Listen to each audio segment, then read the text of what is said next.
Garder de jour en jour une bonne conscience devant Dieu, voilà ce qui assure la vie de foi, et ce que doit rechercher le croyant, bien certain qu'il peut y parvenir.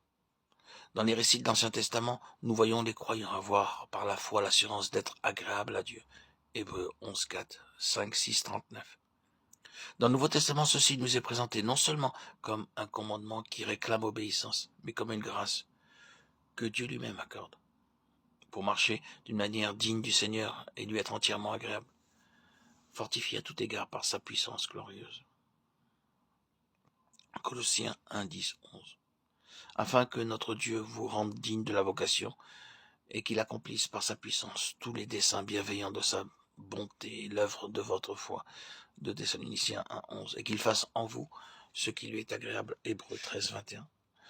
Plus nous chercherons à obtenir de notre conscience le témoignage que nous faisons ce qui est agréable à Dieu, plus aussi nous pourrons, en cas de chute, regarder avec liberté au sang qui purifie, et avoir l'assurance que tout le péché inhérent à notre nature est couvert de ce sang purificateur.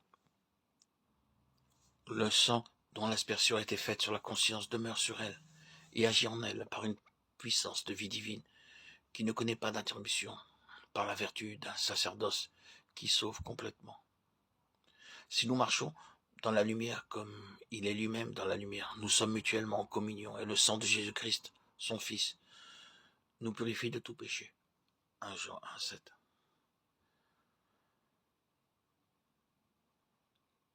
La faiblesse de notre foi vient avant tout de ce que notre conscience n'est pas nette. Remarquez comme la conscience et la foi marchent de pair dans les passages suivants, une charité venant d'un cœur pur, d'une bonne conscience et d'une foi sincère. Conservant la foi et la bonne conscience à laquelle quelques-uns ayant renoncé, ils ont fait naufrage en ce qui regarde la foi. Qu'ils conservent le mystère de la foi avec une conscience pure. 1 Timothée 1, 5, 19, 3, 9. La conscience est le siège de la foi. Si on veut que la foi s'affermisse, si on veut avoir de l'assurance devant Dieu, il faut savoir qu'on fait ce qui lui est agréable. 1 Jean 3, 21, 22. Jésus a dit très clairement que c'est à ceux qui l'aiment et qui gardent ses commandements qu'est promis le Saint-Esprit, aussi bien que la présence du Père et du Fils, la confiance de demeurer dans son amour et la puissance efficace de la prière. Comment réclamer ces promesses si la conscience ne peut en toute simplicité témoigner que nous avons satisfait à cette condition?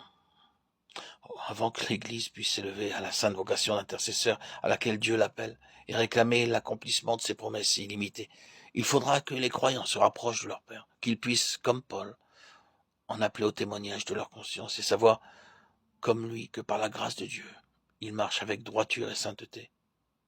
Il faudra qu'on reconnaisse la nécessité de renoncer aux notions bornées que se fait l'homme de la sainteté à laquelle il cherche à atteindre par ses propres efforts, et qu'on monte au niveau plus élevé que Dieu prescrit, soit par ses commandements, soit par ses promesses. Il faudra qu'on en vienne aussi à voir là le plus grand degré d'humilité véritable, en même temps que la seule manière de glorifier pleinement la libre grâce de Dieu.